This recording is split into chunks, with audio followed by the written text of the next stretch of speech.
Hello, and welcome to the Radiant Mission Podcast. My name is Rebecca Toomey, and we are on a mission to encourage and inspire you as you're navigating through your life and with your relationship with Christ. We have been in a series on being countercultural in a secular world, and today I welcome a very, very special guest. Her name is Jessica Avila, and she is a mama and the founder of AED Skincare. And a fun fact, Jessica and I have known each other for somewhere in the realm of 12 to 15-ish years. I couldn't quite figure it out. Maybe you have Yeah. a better memory than I do, but somewhere in that range, right? Yeah, I think it's closer to 15, if not Yeah. more. If not, it's been a hot minute. We Yeah. actually met at the Bare Mineral store at the Wellington Mall in Florida Yes. back in the day, and we became fast friends. Jessica was working there, and I went in talking about foundation and makeup, and I could go to any store, but I would always go back to you to visit you in Wellington because you were awesome. And Thanks. yeah, I was going out of my way to just to visit with you. Thank you. I loved that was a great time period of my life. That was my favorite part of being a store manager and being with Bare Minerals was like that girlfriend experience, the connection. Yeah, I yeah, loved making women like feel beautiful and yeah, like seeing the confidence, because people come in, they're going through something, even if it's like a yeah. break or whatever it is. And, you're like a therapist, a friend, you just have that like bonding moment. And it was a great time. And I still speak with some of the girls that were like my assistant managers at the Wellington store. So it was Absolutely. great. Well, you were a natural at it. And you know what? I think you're right. It has to be more than 15 years because I wasn't even doing makeup yet at that time for bridal. I got into that after. So it was a while ago. But then here's the funniest thing. This is a Yeah. second fun fact for the Jessica and Rebecca episode. You are originally from Staten Island, New York, which is Yeah. where my husband is from. And so not only did we meet in South Florida, which is where I grew up, but then we crossed over to Staten Island. We both lived there at the same time, Yeah. ironically. Yep. So funny. And then now here we are, and we live in the same town again. We both live in Knoxville, Tennessee. I know. I It's know. It's wild. very weird. It's weird. And the same thing happened with my assistant manager that eventually she took my position Okay. when I left and Yeah. went to New York. She's in Staten Island now. She's in Manhattan. And we were best buddies up there until I moved, to Tennessee. Mhm. And we still talk. So it's interesting how God, weaves people in and out of your life. Because when she Mhm. came into my life, I was so shocked. I'm like, you're going to be in Staten Island? And I was really lonely. I was going through Mhm. like a lonely period, and I was like, I need a girlfriend. And I remember like praying to God about it, and then seeing that she was there, and I was like, I'm in Staten Island too. What Such are a the small world. And it Yes, is. It's amazing how he weaves people in, like you said, yeah. in and sometimes out of our lives or sometimes in and out and just Oh, you never know how it's going to go. But hmm that's the beautiful thing about the Lord is that we have seasons in our life and yeah, seasons that we go through and moments and times where we, need people and have people around. So you've been a blessing in my life. It's been awesome to know you for the past 17 years. Let's say that love 15 that. years. And I'm excited that you're here to share more of your testimony too, Yeah, because I know it's something that you really haven't publicly talked about. And so I know you're a little nervous, but it's going to be okay. You got this. thank you. And you know that you're in the right place because I know you listen to the show. So you're with the right people they're on the same track here too. Yeah, Spiritual warfare is a huge conversation right now, and it's something that a lot of us grew up not talking about, especially if we want to talk about culturally within Staten Island and the Catholic Church. It's not something that is discussed. I know no, with my own husband, he almost in the beginning when I first started talking to him about spiritual warfare, he's like, "This is creepy. This is weirding me out." yeah. And that is something that can happen too, but I don't want to jump ahead too far. No, but we're on the same page. So your podcast, when I heard it, I related to it because it's carried on for over the last 10 years in my life. When I started noticing it, very prevalent. Because I probably just wasn't on the enemy's radar. Like I was playing for the other team. So I always tell Mm-hmm. myself, like, I try to thank God for this, because I think that means that, I'm walking with Jesus. Like I'm trying. So Mm-hmm. just to give you a little bit about like my background, I was Yes. raised Catholic. I went to a Catholic school. I was raised Catholic. I still feel like a baby Christian. Like I am Mm-hmm. not super well versed with the Bible. I don't remember anything from Catholic school, like Bible teachings. I remember being taught the Hail Mary. I remember going to church. I remember being taught the Our Father, things like that, and then nuns taking us to church. When I got older, I used to go to church willingly. Like the church bells would ring on a Sunday. I was probably in like seventh grade, and I would go without my parents. We didn't read the Bible in my house. We didn't, I guess, walk in that way, like in the faith. And, not to kind of throw family members under the bus, but my family members, cousins, parents, they went and had tarot cards read. They Mm-hmm. went to psychic mediums. I remember being Mm-hmm. a kid and going, with a close family member to, get my mother to get her cards read. And her daughter and the mother, they worked at the school. Like her kids went to the Catholic school, and then she worked. She was like a cafeteria person. So I didn't realize as I was growing up, like these things that I'm into, like I did everything wrong from like a divination standpoint. Like I was really big into the fact that my birthday's in October and I'm a Libra, and I used to read my zodiac. And if I saw somebody to read a palm, I would do it. I literally did everything that you're not supposed to do growing up. I was living in sin. And it was normal to me, Mm-hmm. you know? And Absolutely. And I think that's a cultural thing too, right? Like in the Northeast, I notice it's just something that I happen to notice. And I think that every location geographically is going to have different pockets of these yeah, types of experiences. But it was something that I noticed in the community where my husband was as well, Staten Island.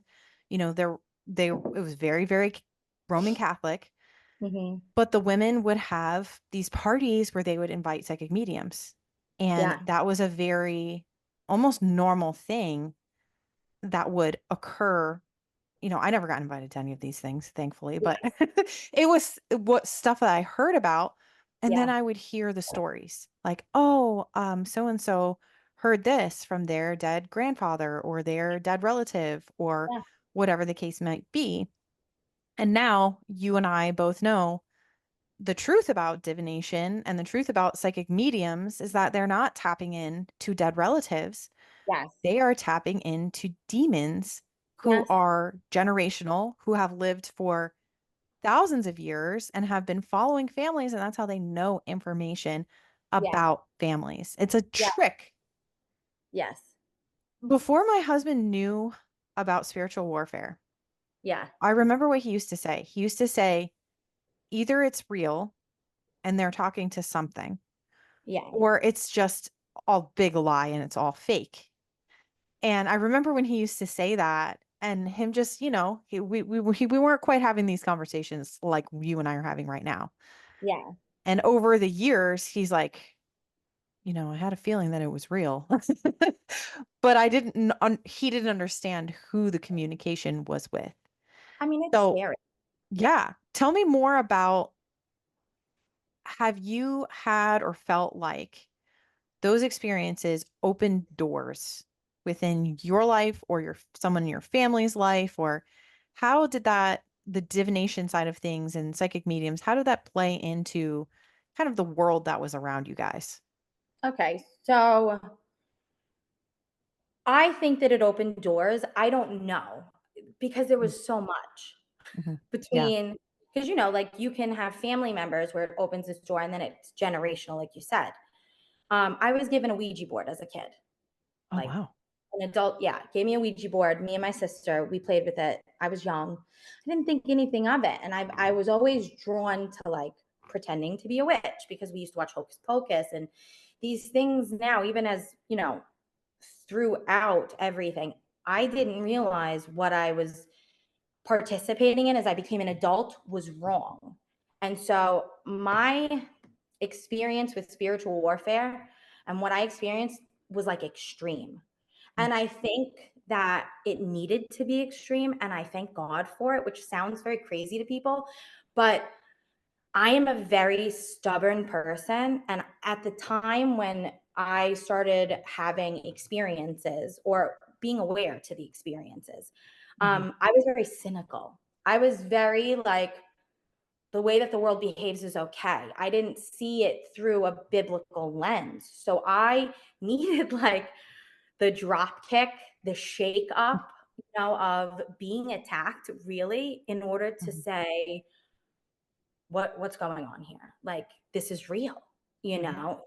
This is real. This is a real thing. And I think if I hadn't experienced the enemy the way that I did, and so in your face and so aggressively, that I don't think I would believe, because I believed in Jesus, but I put him in a human category Mm. where, like, I mean, he really didn't walk on water. Like, just because he says he's God, he's not really God. Because there's all these other religions. Who knows who's telling the truth? You don't know. And all the miracles in the Bible, like, oh, they're just stories or they're parables to learn a good lesson, to be a good person.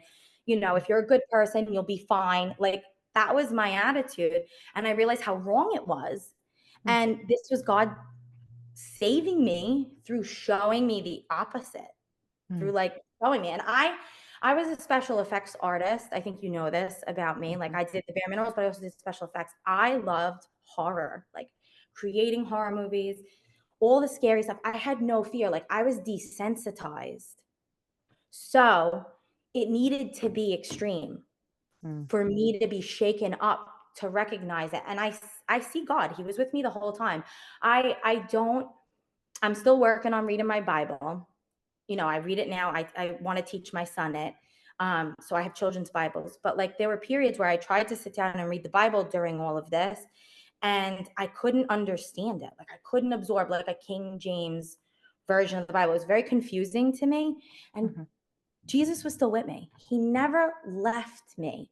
Like, all of the things that happened to me, in the end, I can look back, and as scary as it was, and at times like I had post traumatic stress from certain things, because I'm not going to sit and like sugarcoat it and be like, oh, it was a wonderful experience. It was a nightmare. It was like a hell, living in Yeah. a hell. And Yeah.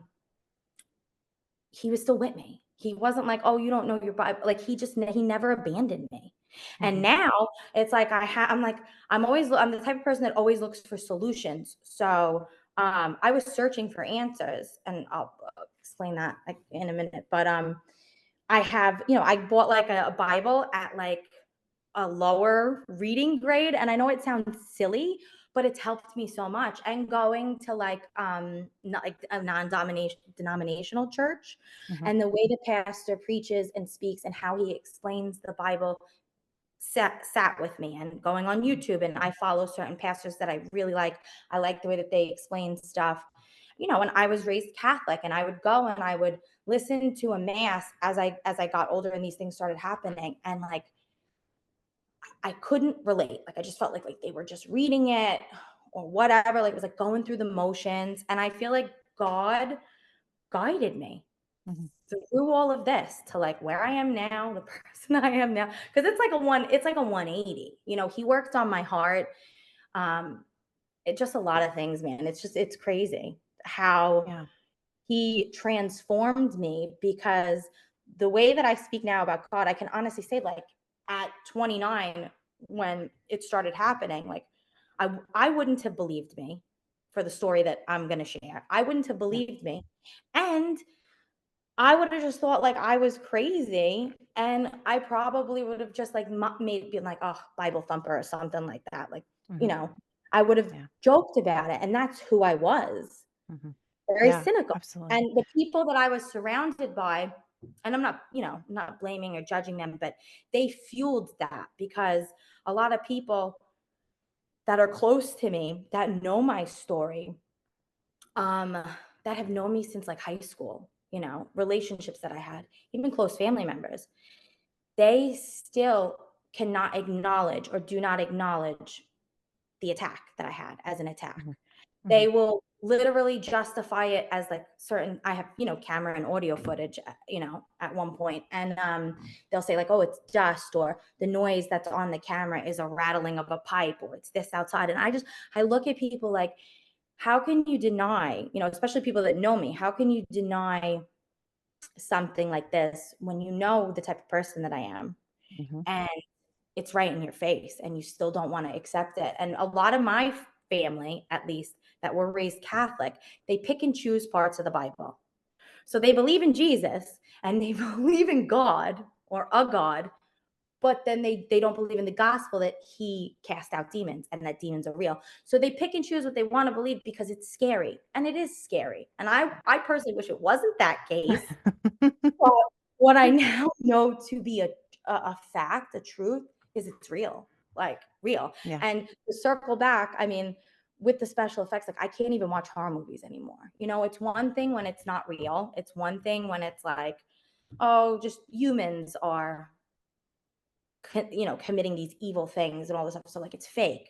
But Mhm. then when you see the world through a biblical perspective, and you've experienced, you know, the attacks that I have, I just don't even want to participate in it. I don't want to give Yeah. him any glory, the enemy. You've received like actual monsters attacking you and Yeah. realize that Oh, yeah. monsters are real Yeah.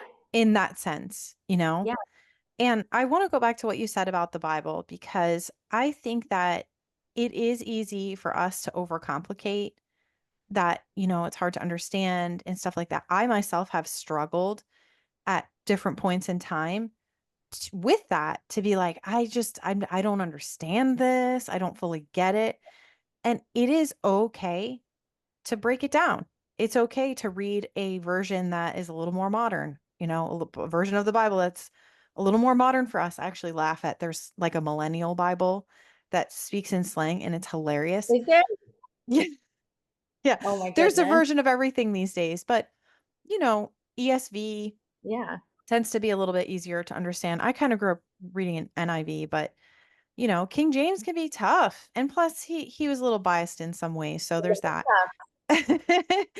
But my It was, advice to Kevin. I have no anybody, shame in my game by saying the children's Bible, or like I think it's like a 12th grade absolutely. reading or whatever, because I want to know Yes. God, you know? Absolutely. Absolutely.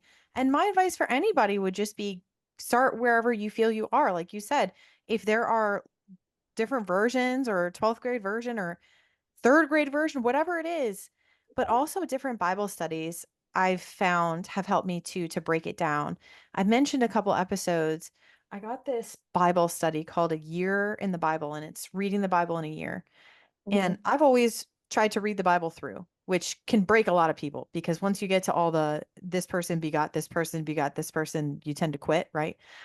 And the way that it's formatted is totally different. It's like read Genesis 1, this part, Yeah. then go to Isaiah this and read this part. And it kind of it's creating different pictures for you, different pictures of God and his plan for us and our lives versus just read it through in this chronological, boring air quotes way. So I just want to touch on that because I do think that there are, I'm sure, listeners that have been where you are and feel like I want to get to know the Bible, I want to get to know God, but I don't know where to start. And it's okay to find different ways to get there. The other Yeah. thing I want to touch on is the supernatural. I Oh, think yeah. that what's crazy is that in the circle that you were in, that Yeah. people believed that they were communicating with dead relatives, Yeah. but have a hard time believing that demons exist. They don't want Right? Both are to. supernatural, It's scary. right? They don't want to.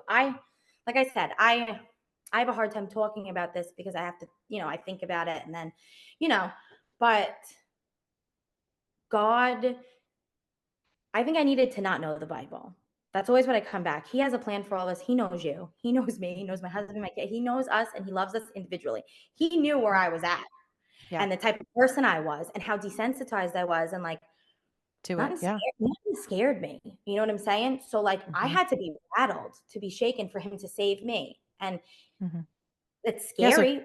I realized tell us it. about that if you don't mind. If you don't Yeah, mind I kind of getting realized into about it a it in little bit. hindsight. And I think if I had known the Bible, I would have in my mind gone, well, I'm just creating this. Since I had no foundation, Mhm. didn't know the Bible and stuff, when this stuff happened to me, I was able to go like this and go, this is spiritual. What Mhm. is happening? And then I would hear pastors talk and they were explaining exactly what a spiritual attack is. So I've been attacked majorly 2 times now, by the enemy or by his minions or whatever you wanna say that I'm Mhm. aware of. So I was, living in the world, partying and just, being 20 something and carefree, and I would go out and have fun with my friends and, you know, dabble here and there with, like, drinking, or if somebody gave me, like, a pot brownie or something like that. And I'm going to retract a little bit because I had seizures, started having seizures at 16. So I was on medicine for epilepsy. And the epilepsy medicine made me tired. I was always tired, always fatigued, or at least that's what I was told by doctors. And I was given Adderall for energy, and because they were then diagnosing me with ADHD. So all of this was like a perfect cluster, I feel like. Plus, I was, going out and I was living in sin and living like the world promotes. And the enemy was able to hide in prescription drugs, like for me, Mm. because a symptom of what I experienced would be like psychosis or Mm. even like schizophrenia. I started having these issues at 29, and everything could be logically checked with what the world says is like a mental disorder or a side effect of the Adderall. Oh, you're hallucinating. It's the Adderall. You have you're hearing stuff, your psychosis, whatever. So what happened is I was given a pot brownie and I panicked. I didn't know. All of a sudden, like I had this bad experience. A guy gave it to me. I was home. I wound up passing out. Call my mom. She comes rushing over. Tell her what happened. I woke up and something told me, like, you're too young to die. Like, what are you doing? You got to open up your eyes. And when I woke up from passing out, my mother called 911. Um, I woke up and just decided in that moment, I have to stop. Something bad's going to happen to me. Someone's going to give me something, something's going to happen, and I'm going to die. And I don't want to die. Mm. And from that moment on, I started like searching for God. Like I just had this pull and I was changing my life. And then all of a sudden, I started hallucinating. Like I would watch TV and I would hear like this mumbling monstery sound. I was coming home one night, and at this point I had gone through a breakup and I was staying with family. I was staying at my mom's house. I heard what sounded like this guttural growl, and it bounced between my mom's house and my neighbor's house, clear as day. So now I think, now this is without having any knowledge, without having any foundation of what's happened, but I've seen enough exorcism movies. Okay. I think my mother is being attacked. So like I rush in to like save the day, brave, scared but brave, and I start praying the Hail Mary. And my mom's looking at me like I'm crazy. So all my family, like prescription related. And I kept telling my family, I'm not losing my mind. This is spiritual without having any context. Like I knew. But there was also that logical part of me that that kept thinking, well, maybe it could be my Adderall that I'm taking. Maybe it could be this. Maybe I'm becoming schizophrenic. They usually say it's late 20s where that happens. So I started like hearing things. I started having things like touch me. I would feel like a presence. I would get woken up out of my sleep like violently. Something would wake me up. And then everybody that I should be able to count on, like family, close friends, cousins, anybody that was in my vicinity, turned on me. Like they were very aggressive. They were not understanding. I've heard like a pastor or a priest describe when you're attacked spiritually, when the enemy attacks you, that he will use people that you love, people that are close to you, your family, your friends. So I had nobody. So now I'm losing my mind because I'm hearing stuff. Mhm. I'm having like intrusive thoughts, as they call it. But it's like harassing from the minute I open my eyes to the minute I end. Just crazy stuff. Like I didn't have a kid, or I didn't have my son at the time, and like it would be like your kids are burning in hell Mm. over and over and over again. Like when I say, like, if you can imagine the worst psychological warfare, like if you were being psychologically tortured, that's what it was. Wow.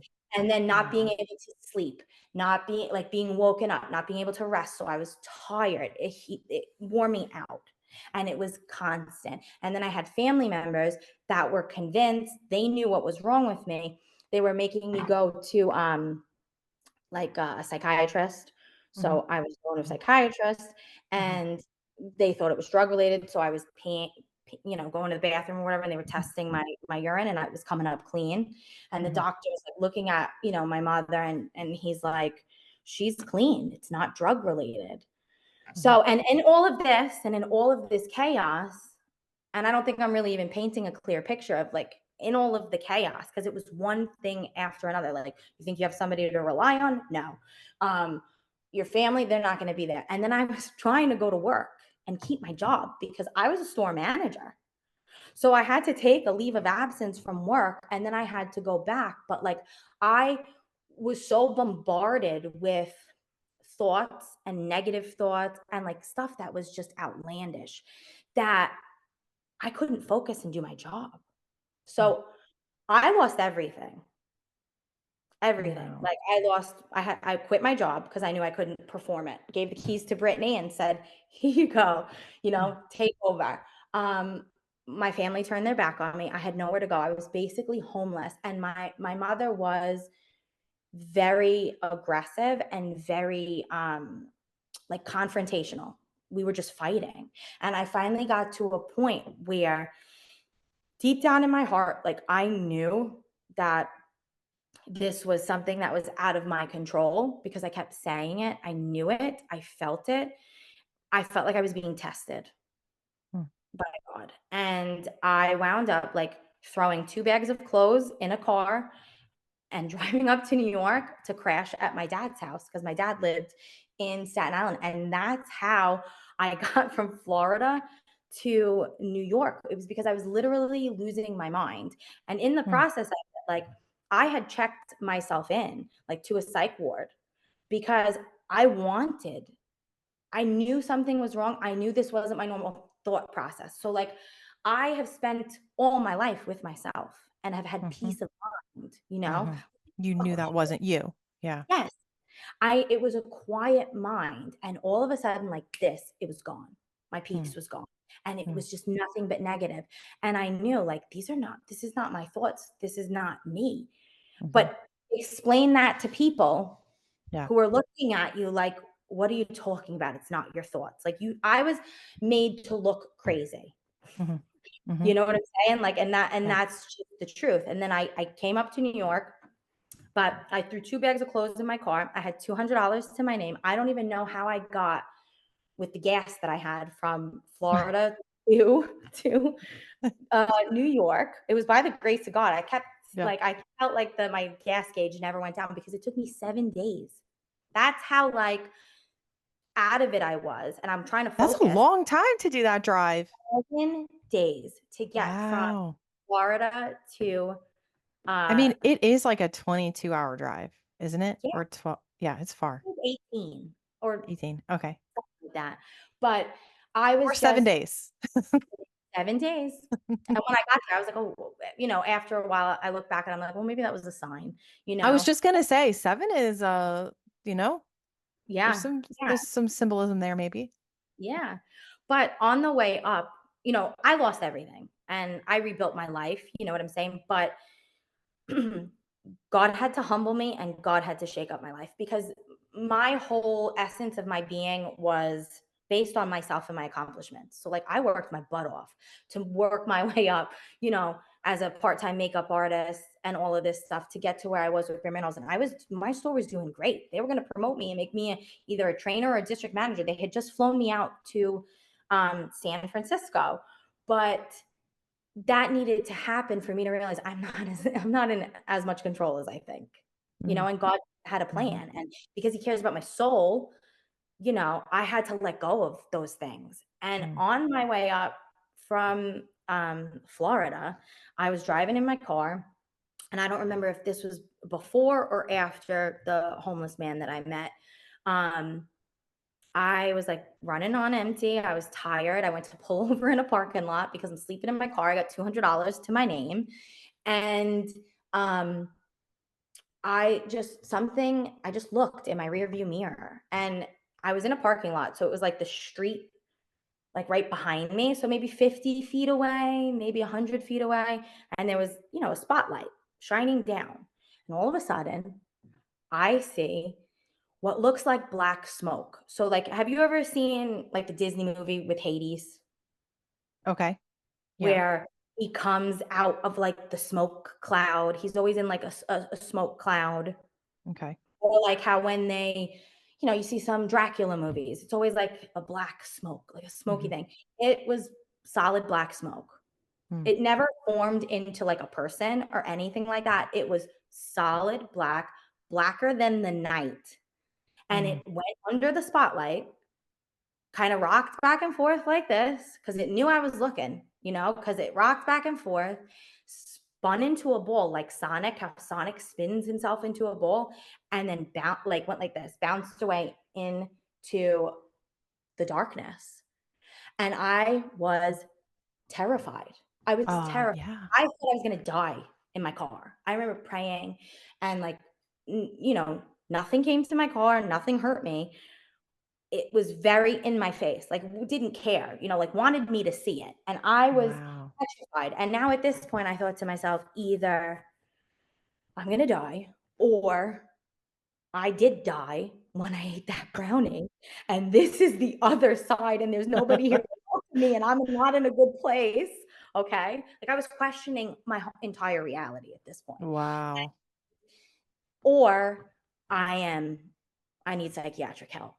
I need psychiatric help. So when I got up to New York, it continued, and now I have like my immediate family that doesn't believe me. This is happening. Nobody believes me. I don't know if I talked about this, but I had gone through a 10-year breakup. The guy that I was with, nobody believed me. So I felt very alone and very isolated. So I Mm. started going and trying to go to a priest. And then I would be also going to a psychiatrist. And then I went to get an MRI of my brain to make sure I didn't have a tumor.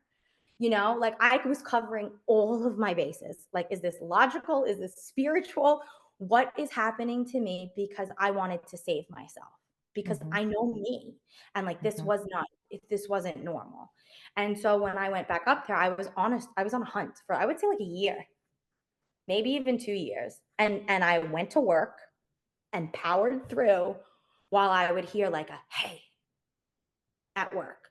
And I would go home and I would have these horrible, horrible nightmares. And like I would get woken up. I would feel like hands come around my pillow and feel like I was suffocating. And I would wake up with my face down in the pillow. And I would be like, oh my God, now I'm scared to go to sleep. I would feel things pull my hair, pull my feet, just disturbing things. And I didn't have the tools and I didn't know what to do about it. And even the priests that I went to, Catholic priests, the first thing out of their mouth was when I'm telling them all this and like kind of like shaking, like, what do I do?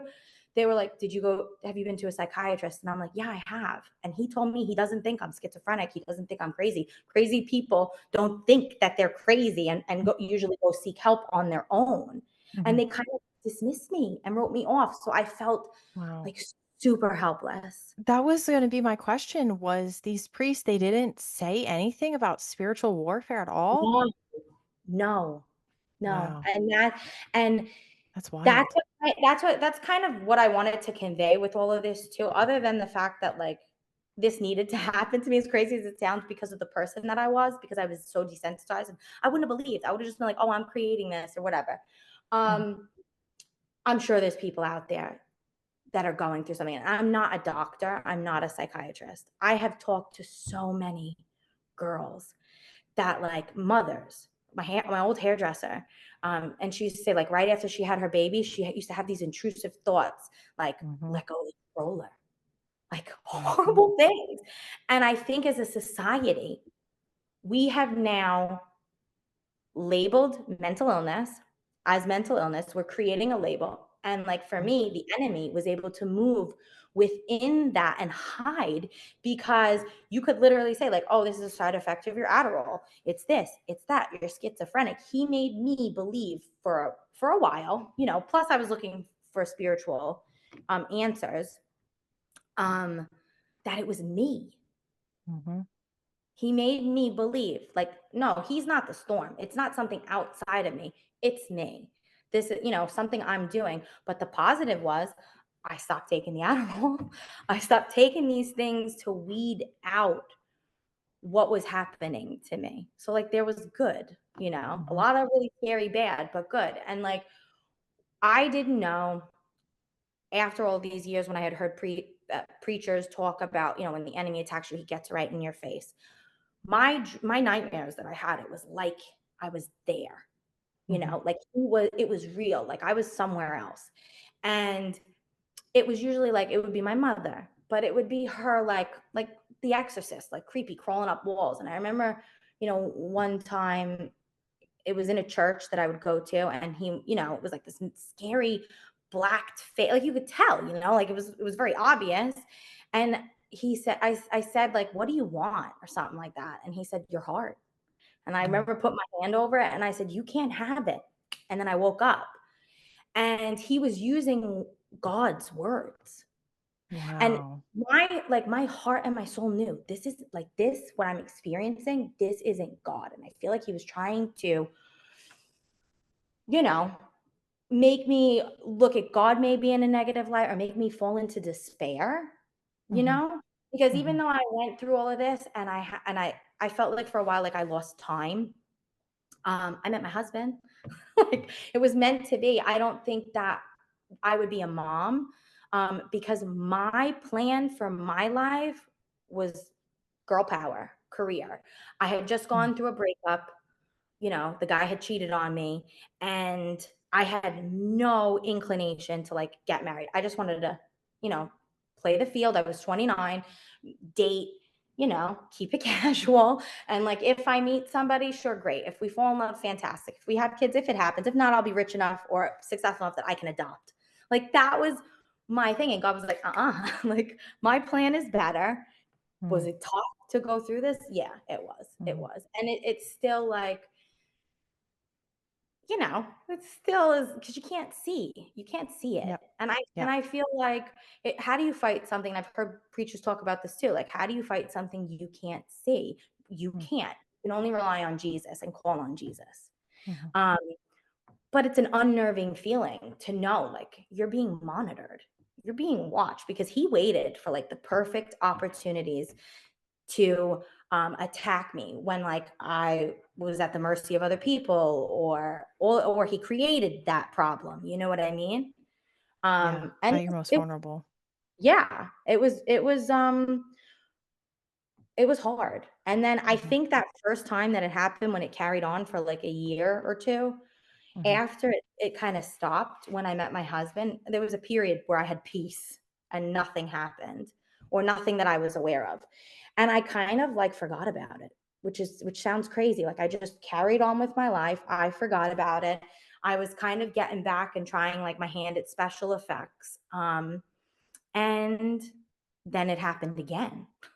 Mm. So the second time it happened, when I was pregnant with my son, and I was probably a couple months pregnant, and I was relaxing, and I was just about to wake up from sleeping. The nightmares had stopped, for a while. I would say like 2 years or whatever. And I saw something in my room. Like, it's right when I wake up, right before I'm about to open my eyes. So like, you second guess yourself. Mhm. You second guess, like, I'm seeing something, I'm dreaming. I must be dreaming. But it was red, looked like a cat, tail swishing, just hanging out on my dresser. And I woke up and I shook it off as I'm dreaming. Because up until this point, even though this went on from like, I'm trying to think, 2014, I met my husband in 2017. So I had some strange experiences that whole time. No religious figure, like no priest Catholic priest that I went to talk to helped me. Mm. So I kind of just brushed it off as there must be something else happening to me. It can't be spiritual. Like I just kind of I had to survive. I had to work. I had to power through and get through all of these things. And I did. Um, but I saw what I saw, and I didn't realize what it was until the next time he attacked me. So he showed me that. I saw that. And then a couple months later, my son was born. And then I had this horrible nightmare when Aiden was about like 5 months old. Um, it was my son, again, once again, like a monster. My son wasn't sitting up in a crib at that time. He was only just, 4 or 5 months old.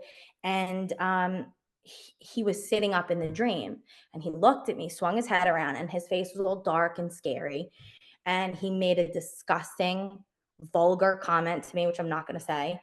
And two frogs came out of his mouth. And then I woke up, and I was like so disturbed by it because I'm right there. Like it's first person vision in these nightmares that I've had. So it's like Mhm. how I'm looking at you. I don't see myself. It's like I'm looking right at you. So he Mhm. was in my face.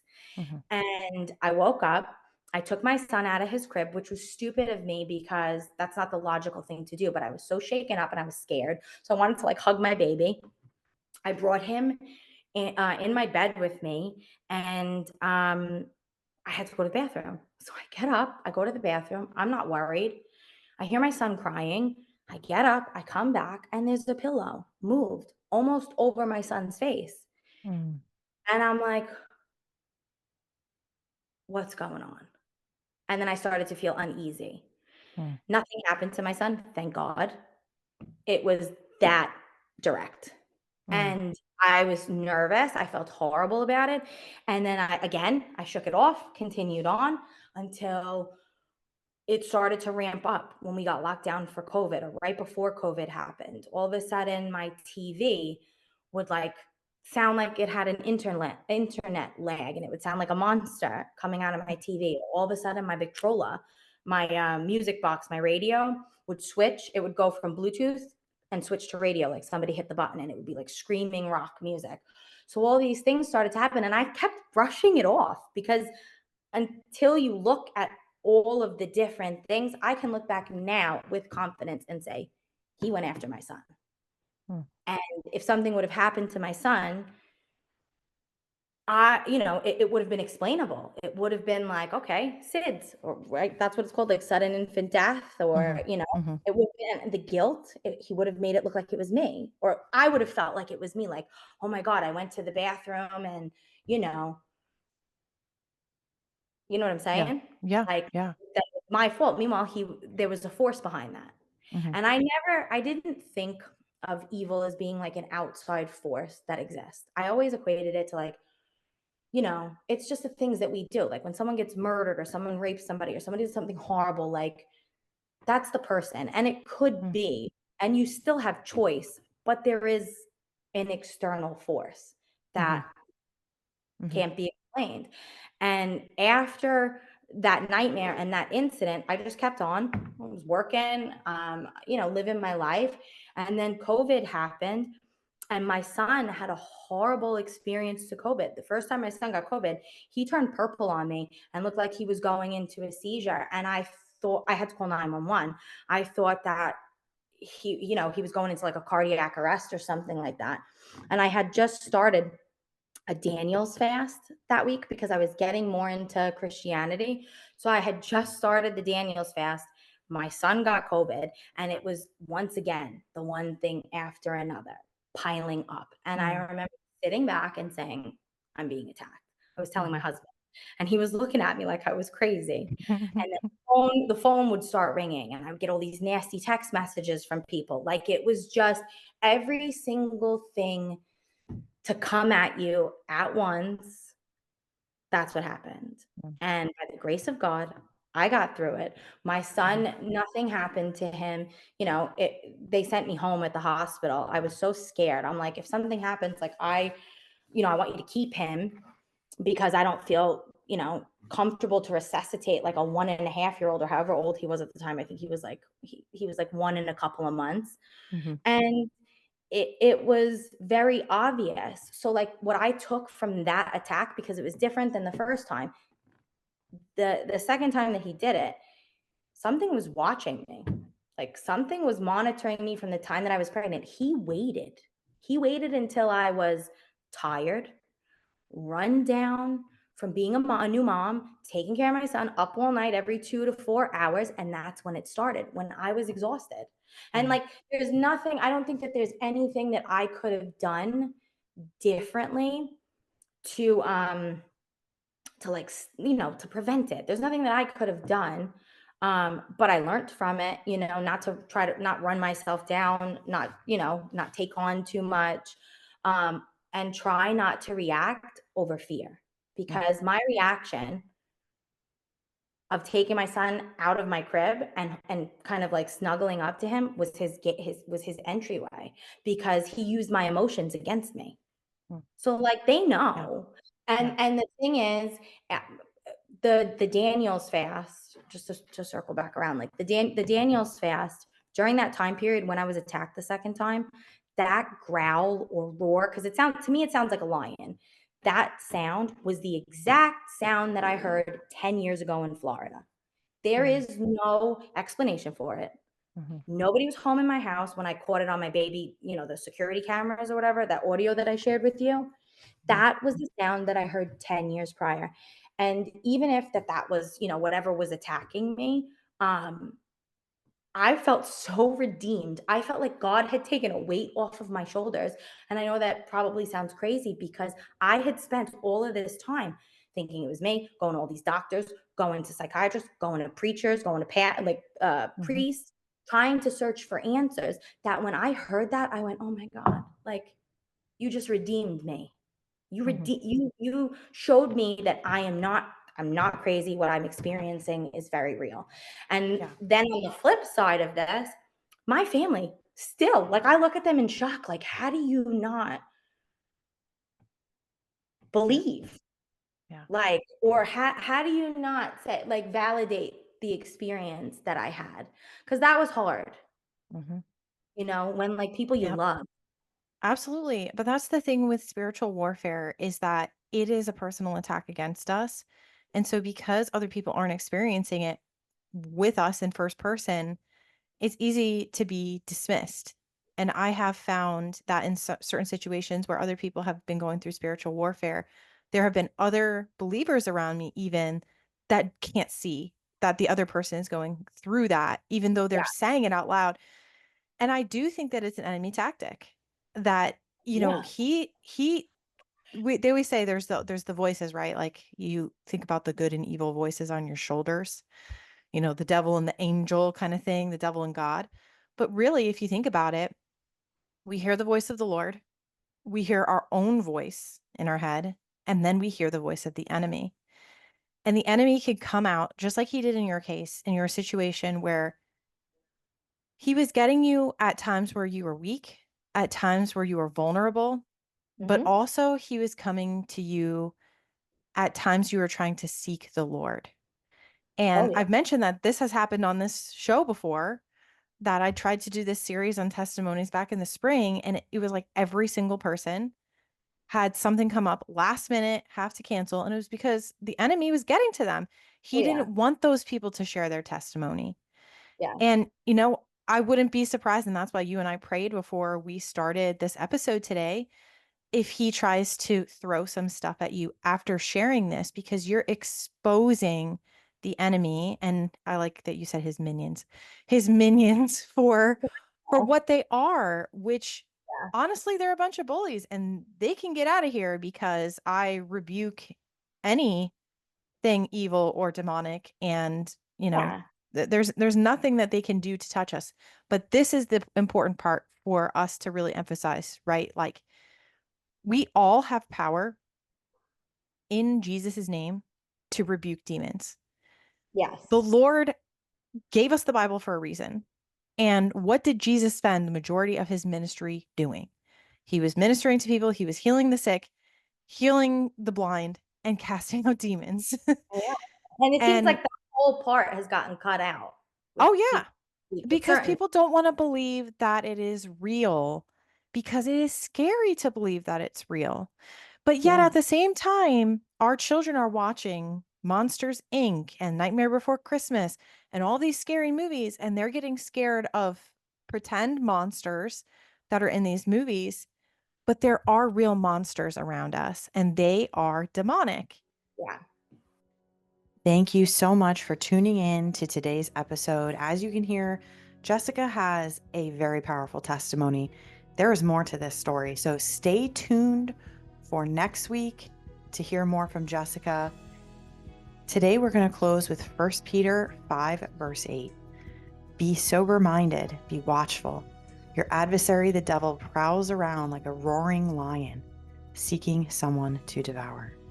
We're wishing you a radiant week, and we'll see you next time. Bye, everyone.